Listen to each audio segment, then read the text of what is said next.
पे गिर चुका है, जिसके बाद से ही सियासत में भूचाल देखने को मिल रहा है। आरोप प्रत्यारोप के सिलसिले तेज हो चुके हैं। कभी विपक्ष प्रेस कॉन्फ्रेंस कर रहा है तो कभी विपक्ष प्रेस कॉन्फ्रेंस कर रहा है। लगातार पक्ष की तरफ से कहा जा रहा है कि कांग्रेस और सपा महिला विरोधी है, महिलाएं उन्हें कभी माफ नहीं करेंगी। वहीं जब वोटिंग हुई थी तो जो नतीजे आए थे वो देखने वाले थे। नतीजे ऐसे थे, 54 वोटों से सदन में बिल गिर गया था।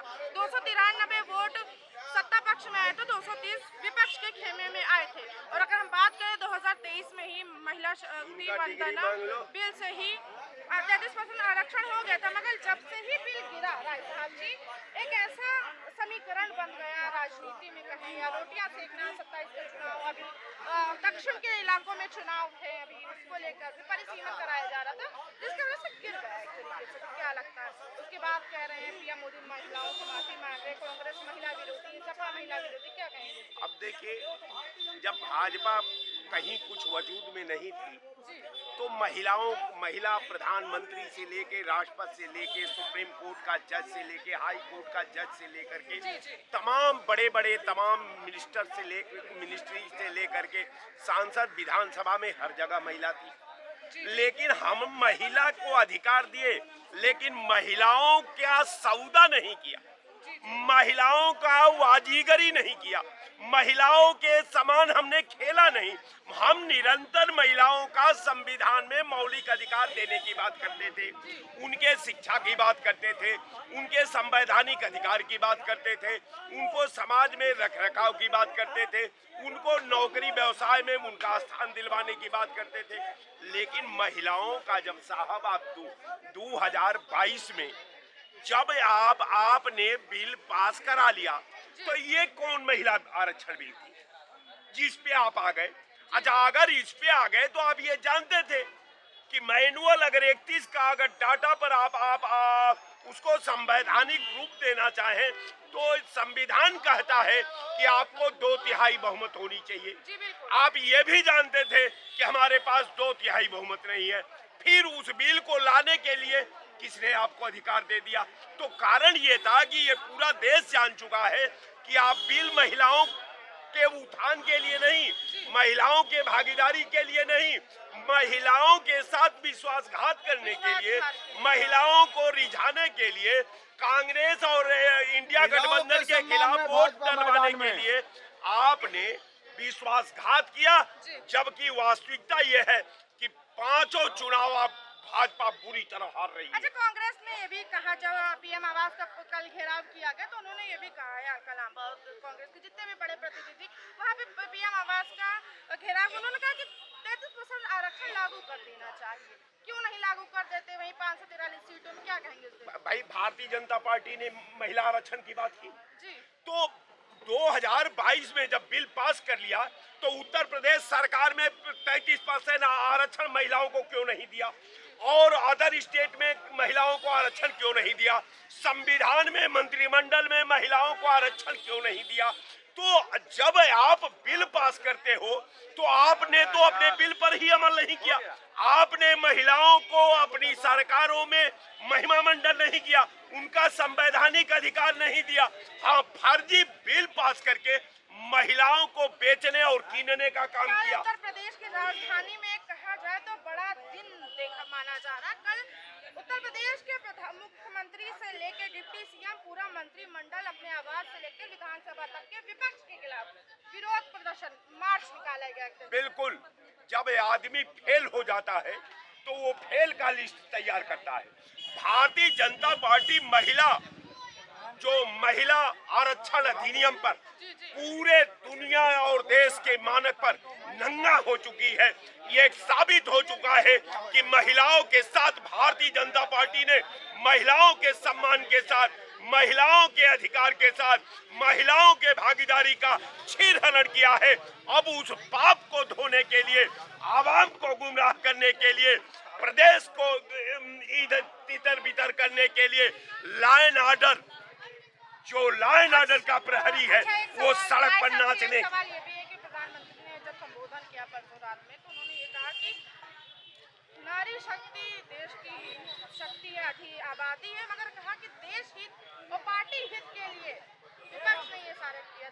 बिल्कुल, कारण ये है कि महिला सम्मान की बात करते हैं, तो इनका एक स्टेट का आप एक उठाइए डाटा और देख लीजिए कि इनकी जहां सरकार है वहां महिलाओं की भागीदारी क्या है, महिलाओं का किस तरह महिलाओं के साथ व्यवहार किया जा रहा है, और दूसरे के साथ नहीं, भारतीय जनता पार्टी के नेताओं के साथ उनके आबरू से खेला जा रहा है, उनका सामाजिक तौर पर उनको बदनाम किया जा रहा है। आज ये कहने का मेरा मतलब कि ये केवल चुनाव के लिए महिला का बिल ला करके पूरे देश को, केवल तमिलनाडु और बंगाल में इनको वोट चाहिए, और यही इनके पास, और तो इन्होंने कुछ किया नहीं।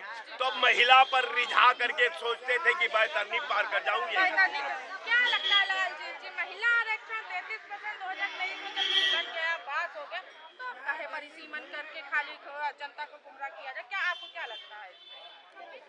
भारतीय जनता पार्टी और देश के प्रधानमंत्री आदरणीय नरेंद्र मोदी जी ये महिला बिल ला के केवल जनता और महिलाओं को गुमराह करने का काम किया। जब 2023 में ये बिल पास हुआ था, नारी शक्ति वंदना नारी शक्ति वंदना बिल जब पास किए थे, तो जो चुनाव हो रहे थे उसमें 33% क्यों नहीं दिए? चाहे उत्तर प्रदेश हो, चाहे मध्य प्रदेश हो, चाहे अन्य स्टेट हो, क्यों नहीं दिए? तो ये केवल दिखावा का काम कर रहे हैं। और सबसे बड़ी बात है कि ये लोग शब्दों पे खेलते हैं। आप ये बताइए, इनके एक धाकड़ नेता है, एक रेवन्ना नेता है, इनके सरकार में रहे हैं। अब महिलाओं का अगर सम्मान करना होता तो ये लोग क्यों धाकड़ी जो है दिखा रहे थे हाईवे पे, और क्यों रेवन्ना ऐसा काम किए? तो ये लोग महिलाओं की भागीदारी क्यों बढ़ाना चाहते हैं? इनके ऊपर विश्वास करने लायक नहीं है कि ये लोग सदन में भी छीछा लेकर करना चाहते हैं। आपको बता दें, अभी एक महिला का जो है फेसबुक पे चल रहा कि ये केवल अपने को धार्मिक पार्टी बता, जितने भी धर्म की बात करते हैं उतने भी आड़ में धर्म छोड़े राजनीति करे, धर्म ना करे। मेरे पे आरक्षण की बात हो रही है, आरक्षण पे रहे आप। आरक्षण ये देना नहीं चाहते हैं, ये केवल छलावा करने के लिए बोले हैं। अगर देना था तो क्यों नहीं पश्चिम बंगाल में चुनाव हो रहा था, महिलाओं का जो 33% दिए, क्यों नहीं अन्य प्रदेशों में हो रहा, वहाँ क्यों नहीं दिए? अच्छा, आपको क्या लगता है जब 33% आरक्षण की बात कांग्रेस उठा रहा है कि उसी समय अभी लागू कर दे, वही शर्तों के साथ लागू कर दे, नया परिसीमन या कुछ नया ऐड ना हो? क्या लगता है कांग्रेस जो कह रही है वो सही कह रही है? सारे लोग सही कह रहे हैं, केवल कांग्रेस नहीं, आम जनता कह रही है। 140 करोड़ जनता कह रही है कि ये जब चुनाव आता है तो कोई ऐसा शब्द फेंक देते हैं कि उसी पे जो है बहस होने लगती है। आज बहस होना चाहिए था, ये भारत जलाओ पार्टी है। उंजिला जी, इस पे ध्यान दीजिए, भारत जलाओ पार्टी है और कहते हैं कि हम संस्कार वाली पार्टी हैं, हम देश हित वाली पार्टी हैं। आप बताइए, किसी दल का इन्हीं के भाजपा कार्यालय के सामने, विधानसभा के सामने, और भाजपा की नेत्री जो है झंडा जला रही है, राष्ट्रीय पार्टी को, समाजवादी पार्टी के झंडे को जला रही है। इससे नाराज तो है पार्टी भाजपा नाराज क्या है? उनको निष्कासित करना चाहिए था अगर आप में संस्कार है। नहीं तो कल भाजपा का झंडा जलाएगा कोई, तब क्या होगा? और जो ये वैमनस्यता फैला रहे हैं, किसी भी को ये अधिकार नहीं है कि किसी भी पार्टी के झंडे को जलाए। क्या लगता है जो परिसीमन कह रहे थे सरकार कराने के लिए, कि कहते पुरानी जनगणना के आधार पर ही परिसीमन करा देते, तो मगर विपक्ष ने कहा कि नई जनगणना हो, जाति जनगणना हो, ताकि हर वर्ग की महिला का पता चल जाए किसकी है, उसी हिसाब से परिसीमन हो जाए। क्या लगता है इसको? ये जायज मांगे हैं और जनता की भी आवाज है कि गरीबों की महिलाएं, पिछड़ों की महिलाएं, दलितों की महिलाएं, आदिवासी की महिलाएं और अल्पसंख्यक की महिलाएं भी वहाँ प्रतिनिधित्व करें, वो भी MP MLA बने। यहाँ तो ये लोग सोच रहे हैं कि अभिजात वर्ग की ही महिलाएं सदन में पहुँचे, बहुत पुरानी बात है। मुख्यमंत्री ने ये कल जब प्रेस कॉन्फ्रेंस में उन्होंने कहा कि द्रौपदी का चीरहरण जैसे हुआ और नारी विरोधी विपक्ष है। क्या लगता है द्रौपदी का चीरहरण महाभारत में, क्या जब सम्मान एक साथ होने की बात हो रही है कि वैसे ही लागू कर दे, क्या तब भी चीरहरण? आप ये बताइए, केवल उदाहरण दे रहे हैं ना। आपको मैं फिर बता रहा हूँ कि ये जो है धाकड़ कौन थे, रेवन्ना कौन है, और ये उन्नाव वाले नेताजी कहाँ के हैं, और तमाम जो नेता इनके कर रहे हैं वो कौन लोग हैं? तो भारतीय जनता पार्टी तो स्वयं चीरहरण कर रही है और भारतीय जनता पार्टी केवल दूसरे पे आरोप लगा के अपना बचना चाह रही है। ये योगी जी को सोचना चाहिए। अभी एक शब्द बोलने जा रहा हूँ। पश्चिम बंगाल में यही मुख्यमंत्री आदरणीय योगी आदित्यनाथ जी के कहते हैं जाके कि भाजपा की सरकार बनेगी तो माफिया और अपराधी और मौलाना लोग सड़कों पे झाड़ू लगाते दिखेंगे। और उत्तर प्रदेश के माननीय मुख्यमंत्री कितने मौलाना से, कितने अपराधी से, कितने गुंडों से झाड़ू लगवाए हैं, पहले ये बताने का काम करें। जहां अधिकार नहीं है वहां जाके लब्बाजी कर रहे हैं, वहां जुमला फेंक रहे हैं। जहां उत्तर प्रदेश की जनता ने आपको अधिकार दिया, माननीय मुख्यमंत्री बनाया, यहाँ आप कानून व्यवस्था दुरुस्त नहीं कर पा रहे। आपके शासन काल में घोर भ्रष्टाचार हो रहा। अभी मैं गांव गया था, जल जीवन मिशन से आज भी पानी नहीं पहुंच पा रहा और 50% इंडिया मार्ग का नल, सुनिए, इंडिया मार्ग का नल खराब है। न इनके सेक्रेटरी बनवा रहे हैं, न इनके वीडियो बनवा रहे हैं। तो आप बताइए कि नल खराब है और इस भीषण गर्मी में नल खराब है, भीषण गर्मी। आरक्षण के बाद लालजी जी आपको क्या लगता है? आरक्षण कांग्रेस करी वैसे ही सेम 33% वैसे ही लागू कर दे बिना परिसीमन के। ये समाजवादी पार्टी के हमारे बड़े भाई साहब जो कह रहे हैं, समाजवादी की ये महिलाओं के सम्मान में कभी भी आगे नहीं आई है। ये party, Samajwadi party, Congress party, Trinamool party, ये तीनों पार्टियां जब जब मौका मिला है महिलाओं का अपमान करती रही है। आज पहली बार 12 से 14 सालों में पहली बार मोदी जी की सफलता मिली है संसद भवन में कि इस तरह का बिल फेल हो गया, पास नहीं। सरकार में पहली बार मिली, पहली बार उनको मुंह की खानी पड़ी है। इसका पूरा जिम्मेदार विपक्ष है। विपक्ष ने आदत डालने की बात कर रहे हैं। आदत तो हमारी बनी हुई है। हाँ, ये आदत हमारी जीतने की आदत है। ये हराने में लगे थे और किनारे लग गए, हराने में लगे हुए थे, किनारे लग गए। आरक्षण की बात हो रही, 33% आरक्षण की बात हो रही जो सदन में बिल गिरा, क्या आपको लगता है किसी पार्टी का, विशेष पार्टियों का झंडा जलाना कितना उचित है सिर्फ आरक्षण गिर जाने पे? देखिए, जब अगर ये देश महिलाओं के सम्मान में खड़ा रहा है, इतिहास हमारा सम्मान जहाँ रेप हो रहा है, जहाँ आए दिन अग्निकांड हो रहा है, कौन सा सम्मान? मैडम, सम्मान हम आपका सम्मान कर रहे हैं, यही सम्मान है। अच्छा, मेरा पत्रकार का सम्मान करे तो सम्मान आम जनता का, चाहे मेरे आप भी महिला वर्ग से आती हैं और आपका सम्मान किया जा रहा है और वही सम्मान से दोनों उठाया गया था, लेकिन विपक्ष ने अपमान किया है। आप मेरा सवाल तो सुनिए।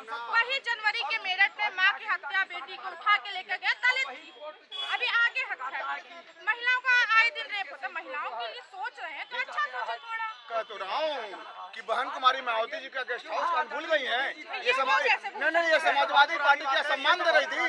सम्मान दे रही थी क्या? सम्मान दे रही थी गेस्ट हाउस कांड में। एक नारी के इज्जत को तार-तार करने पर तुली थी, साजिश रही थी। पूजा पाल जी जो अपने पति के हत्यारों का सराहना कर दी कि योगी सरकार ने हमारे पति के हत्यारों को आज न्याय दिया है, तो उन पार्टी से निकाल दी गई। क्या ये पार्टी सम्मान दे रही थी?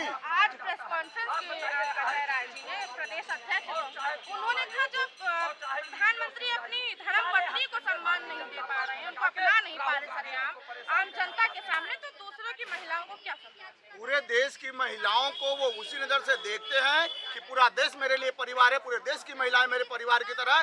भारतीय जनता पार्टी का स्लोगन चला था बीच में कि भारतीय जनता पार्टी अपना परिवार, ये पूरे देश को परिवार के रूप में मानती है। इसलिए पूरे देश की महिलाओं के सम्मान में वो सदन में वो बिल पास होने के लिए वो प्रयासरत थी और प्रयत्नशील थी, लेकिन विपक्ष ने उसको गिराया है। विपक्ष कह रहा है कि अभी दक्षिण के एरियाओं में चुनाव है, तमिलनाडु है, कहा गया, यही कहा कि सिर्फ चुनावी समीकरण के लिए पार्टी बढ़ाई जा रही है, जहाँ जनगणना नियंत्रित है। उत्तर के देशों में जनगणना, उत्तर के राज्यों में इतनी जनगणना नहीं नियंत्रित, दक्षिण में है, उसका नुकसान हो रहा है, हमारा फायदा हो रहा है। उनकी पार्टियों का कहना है विपक्ष देखिए, तुष्टीकरण की राजनीति करना विपक्ष के आदत में शुमार है। वही तुष्टीकरण की राजनीति करना चाह रही है। किसी भी तरह से सत्ता आए, ये विपक्ष को लग रहा है कि किसी भी ऐन केन प्रकरण सत्ता पाना चाह रही है, लेकिन डंके के चोट पर पूरा जन समुदाय के सामने कर रहा हूँ, जो देश का जनादेश भारतीय जनता पार्टी को मिला है, उसी सम्मान के साथ वो सत्ता पर काबिज हुई है और अनवरत काबिज रहेगी। अच्छा, अखिलेश के बयान का एक जवाब दिया। अखिलेश ने ये कहा कि महिला आरक्षण के आड़ में जो है महिलाओं को एकता तोड़ रहे हैं, जनगणना पुरानी आधार पे कराए, नहीं हो जाए उसके आधार पे कराए तब पता चल जाएगा किस वर्ग में कितनी महिलाएं हैं, तब ऐसा कराने कह रहे हैं। देखिए इसी बात पर रोका गया कि जनगणना और परिसीमन को लेकर ये बिल लागू होना था, लेकिन भारतीय जनता पार्टी ने कहा कि जनगणना और परिसीमन 29 का माहौल है, लेकिन अभी महिलाओं को जो आरक्षण, राजनीति को भी आरक्षण, ये भी नहीं कि जिस तरह से आरक्षण दिया गया है उस तरह का आरक्षण भी नहीं है, ये पॉलिटिकल प्लेटफॉर्म पर सिर्फ आरक्षण है, वो देकर महिलाओं को सम्मान दिया जाए। अच्छा, तो कांग्रेस जब कह रही है सेम आरक्षण लागू कर दे बिना परिसीमन के, वही 533 सीटों में 43 सीटों में लागू कर, तो क्यों नहीं कर दे? सदन बुलाइए, नहीं लागू है आज से। कह तो रहा हूँ कि वो लागू करने के लिए ही किया गया है, लेकिन जो छाती पीटने वाला ये पार्टियां हैं, ये छाती पीटने लगी तो कैसे लागू होगा भाई? अच्छा, क्या माननीय अखिलेश यादव जी जब कहते हैं कि 50% आरक्षण होना चाहिए, मुद्दा असल में 50% आरक्षण तो नहीं, इनकी नियत ही नहीं महिलाओं को सम्मान देने की। माननीय गृह मंत्री जी बोलते हैं कि यदि आप 50% आरक्षण तो देते तो 1 घंटे के लिए सदन स्थगित करिए, हम बिल लेके आते हैं, आप बिल को पास कराइए। तो 1 घंटे का क्यों? अब तो डिजिटल हो गया, AI का जमाना है, सभी चाहे वो नहीं, बजट सत्र में सबके पैड जो सामने लगा होता है iPad, उस पर सारा बजट दे दिया जाता, तो 1 घंटा किस चीज के लिए? नहीं तो भाई 1 घंटा पूरा नया विधेयक बनता, 1 घंटे के अंदर सदन स्थगित करिए, उसके बाद वो लेके आते अच्छा, 50% जब का उससे बिल। पहले चर्चा करनी थी तो उससे पहले बना लेते, उससे पहले नहीं, बना लेते कि विपक्ष- नहीं, जब चर्चा नहीं। चले उसी में 1 घंटा चाहिए आप लोग। नहीं, जब विपक्ष ने कहा कि हम विरोध नहीं करते बिल का, हमें 50% चाहिए महिलाओं के लिए, तो उस बात के जवाब पे आपकी मानसिकता ये विरोधी, महिला विरोधी, महिला जिस पार्टी विरोधी मानसिकता, क्या लगता है महिला विरोधी मानसिकता कर रहा है विरोध विपक्ष का काम है, विरोध करना। विपक्ष के पास कोई मुद्दा नहीं, हर मुद्दे पर उसको विरोध करना, चाहे अच्छा काम सरकार करे तब, चाहे बुरा करे तब विरोध करना, उसको सिर्फ विरोध करना है।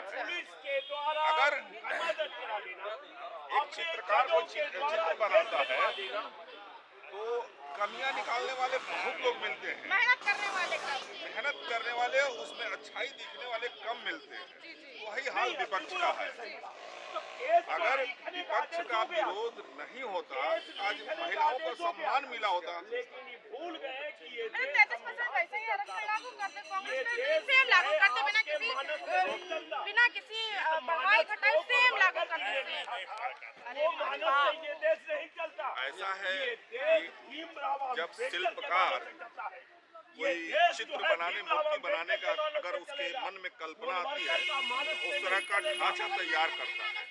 ये सरकार ने भी एक ढांचा तैयार किया था, अगर उसमें कुछ परिवर्तन करना है तो फिर समय तो लगेगा ही, दोबारा आएगा, दोबारा बिल लाया जाएगा। दोबारा लाया जाएगा, महिलाओं को सम्मान दिया जाएगा, विपक्षियों के मुंह पे खाली अच्छा, पोता जाएगा। किसी पार्टी का झंडा जलाना कितना सही? कार्यकर्ता के रूप में और देश के देखिए, झंडा किसी का जलाना और अपमान करना ये भारतीय जनता पार्टी का काम नहीं है। भारतीय जनता पार्टी का काम है देश का विकास करना। पढ़ना यादव ने क्या किया? शासन करने वाली कांग्रेस पार्टी कांग्रेस का सपा का झंडा विधानसभा के सामने जला। कहाँ चलाएगी, कब चलाएगी? आपको और अभी चर्चा चलाई होंगे, उनका व्यक्तिगत सोच होगा, महिलाओं का अपमान हुआ है इसलिए उन्होंने अपना व्यक्तिगत विरोध जताया होगा। भाई महिलाओं का अपमान हुआ, इसमें निश्चित रूप से हुआ है, महिलाओं को अधिकार से वंचित किया गया है। महिलाओं को अधिकार से वंचित किया गया है। और भी अच्छा, कल जब पूरा अगर बात करें तो पूरे उत्तर प्रदेश का मंत्रिमंडल से लेकर मुख्यमंत्री तक अपने आवास से लेकर प्रधानमंत्री यहाँ विधानसभा तक के पैदल मार्च, विरोध मार्च किस तरीके से देखते हैं? एक तो ऐसा मोदी जी बिल लेके आते जो समर्थन करता है वो भी पछताता है, जो नहीं लीडर समर्थन वो है करता जो है वो भी पछताता है। कम हम ऐसे बिल ना लेके आए जो विपक्ष है उसका समर्थन कर दे तो भी दिक्कत है, ना करे तो भी दिक्कत है। जब 2023 में वो समर्थन कर रहे हैं, 2026 में समर्थन नहीं कर रहे हैं, दोनों से बेचारे फंसे पड़े हैं, तो बड़ा दुख की बात है। अच्छा, 2023 में जब एक कॉमन सा सवाल, एक आम महिला का समझिए, पत्रकार का, जब 2023 में नारी वंदना शक्ति बिल ला के 33% आरक्षण दे दिया गया था, तो सेम आरक्षण वैसे ही दे दिया जाए। जब परिसीमन की बात आएगी तब जनगणना चल रही, जब पूरी हो जाए तब करा दी जाए। के बारे में बोल रही हैं, सही पत्रकार सवाल खड़ा होता है जो खुद अपने आप में एक सवाल है, तो सवाल खड़ा ही 2002 में रहेगा। फिक्स किया गया था राहुल कि गांधी जी खुद अपने आप में एक 2026 सवाल है। परिसीमन ला जाए। अटल जी के थे उस सवाल क्या तो किया समय जाए? अब आ आप खुद गया, एक अब उसको सवाल कब तक लिटालेंगे? जो 10 लाख की आबादी है, जो 1971 में 55 करोड़ की आबादी है, वो 140 करोड़ हो गई। जो 543 सीटें हैं, अब उतना एक सांसद नहीं फील्ड पे घूम पाता, करीब 35 लाख की आबादी को नहीं उतना वो हर काम पहुंचा पाता। तो कम से कम अगर वो परिसीमन होगा तो उसमें 2 सांसद तो निकलवा सेम सेम अभी कर देते हैं, सेम सीटों पर आरक्षण हो। मेरा ये कहना है, जैसे कांग्रेस कह रही 543 सीटों पर ही आरक्षण दे दे महिलाओं को। देखिए 543 की नहीं, आप लोकसभा की जब बात करेंगे तो जितनी संख्या कांग्रेस कह रही, मैं नहीं। देखिए एक हम लोग भी पढ़े हैं, पॉलिटिकल साइंस पढ़े हैं, उसमें कि 10 लाख की आबादी बटे जितना भी प्रदेश की संख्या गुणे 1000, तो 10-12 लाख का पहले पैमाना था, मगर वो बढ़ गया है तो अब 30 लाख 35 लाख हो गया। तो नॉर्मल आदमी भी समझ सकता है कि नहीं 2 और 3 की आबादी हो गई, तो उसका एक आदमी सांसद उतना नहीं मेकअप कर पा रहा है, 100 किलोमीटर दूरी नहीं तय कर रहा है, तो कम से कम 2 हो जाएंगे तो हर आदमी को सुविधा मिल सके। अच्छा, क्या लगता है जो आरोप प्रत्यारोप चल रहे हैं बिल गेट्स के साथ, देखिए इसमें 2 चीज, अगर एक सही बात देखी जाए तो साउथ बनाम नॉर्थ की लड़ाई चल रही है। साउथ कह रहे कि नहीं, हम 1971 की जो आबादी है, जो इंदिरा गांधी ने बच्चों जनगणना का समय संतुलन कहा था, जो कम करने की आबादी है, उसके अनुसार हम अपना मानक पूरा कर रहे हैं, मगर जब हिंदी बेल्ट का बात आती है तो यहाँ पर जनसंख्या बढ़ गई, तो उनको डर है कि कहीं हमारी संख्या रिप्रेजेंटेटिव कम होगी तो हमारी सभा लोकसभा में आवाजें नहीं उठा पाएंगी और हिंदी बेल्ट अलग से अपना एक बना लेगा और अपना प्रधानमंत्री चुन लेगा, तो उनका इस चीज का डर है। बात और कुछ नहीं है। बात और कुछ नहीं। क्या लगता है, आखिरी सवाल सतपाल जी आपसे, क्या लगता है कितना विरोध करना चाहिए, कितना आरक्षण मिलना कितना चाहिए, क्या 33 पर मिल जाए? 1 घंटे का टाइम दे तो हम सब कुछ कर देंगे। डिजिटल दुनिया में रहने वाला देश का गृह मंत्री तड़ीपार ये कह रहे हैं, इधर आ जाइए, थोड़ा झंडा आ रहा है भाजपा का। आप पुराने ही हिसाब से दे दें, 543 के हिसाब से 2011 की जो जनगणना हुई है उसके आधार पर आप जो बढ़ा कर देना चाहे 33% दे दीजिए। तो आपका देखें 2033 में बिल पास हो चुका है, अभी तक लागू नहीं हुआ है। दरअसल आपकी मंशा इसके पीछे परिश्रम और 850 सीटें करने की थी।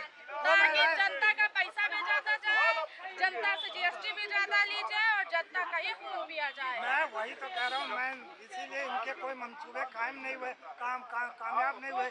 और जो ये आरक्षण बिल लाने जा रहे थे उसके बाद तो परिसमन का बिल और 850 सीटों का वो बिल क्यों फिर पीछे हट गए, क्यों विड्रॉ कर लिया, क्यों हार गए, क्यों अपनी हार मान ली। तो इनकी हताशा ये है कि ये दरअसल इनकी मंशा थी कहीं ना कहीं बंगाल और कर्नाटक के चुनाव को प्रभावित करना के चुनाव जीतना है, दक्षिण की बेल्ट का चुनाव जीतना है। और उसके बाद सबसे बड़ी बात यह है कि 8:30 बजे मुंह गोरा करके आता है, मगर जब तमिलनाडु में जाता है तो साउथ इंडियन लगे, इसलिए नरेंद्र मोदी मुंह काला करके मेकअप कर लेते हैं आप। एक मिनट, जी। मुंह काला करके चला जाता है देश का प्रधानमंत्री। सुनिए तो मेरी बात तो सुनिए। इसने तो देश का ही मुंह काला कर दिया, देश विदेश में। अरे तुम्हारे मुंह काले से क्या, हमारा तो देश का मान सम्मान गिराया। क्या लगता है आपको? महिला आरक्षण में जब पता है भाजपा को कि हमको कैसे पास करना है, लेकिन ये तो झांसा दिया गया है। जैसे जब महिला पंचायत में देखेंगे तो पुरुष और महिलाओं के सबका आरक्षण अलग अलग है। इस हिसाब से महिलाओं में जो आरक्षण लागू कर रहे हैं, ये बढ़ा के खाली गुमराह कर रहे हैं। उसमें महिलाओं में आरक्षण क्यों नहीं दे रहे हैं? खाली महिलाओं में जो आरक्षण होता है पंचायत के हिसाब से उत्तर प्रदेश का, तो लोकसभा में क्यों नहीं दे रहे हैं? जैसे जो होता है कोटा, महिलाओं में आरक्षण है, उसमें क्यों नहीं आरक्षण दिया? जैसे आधा 50% होता है महिला आरक्षण को लेकर आपने अलग अलग लोगों की बात सुनी, सेम सबका अलग अलग विचारधारा और सबका अलग अलग कहना। कुछ का कहना है कि सेम लागू कर दे, मगर कुछ का कहना कि नहीं, सम्मान नहीं हुआ, बिल गिरा है, अपमान हुआ है, आधी आबादी का अपमान हुआ। तो वहीं कल जब विधानसभा मंत्री आवास से मुख्यमंत्री, डिप्टी सीएम दोनों और तमाम मंत्री निकलेंगे कल विरोध मार्च करने के लिए विधानसभा तक के, तब देखने वाला होगा। मैं अंजना शेर, लखनऊ।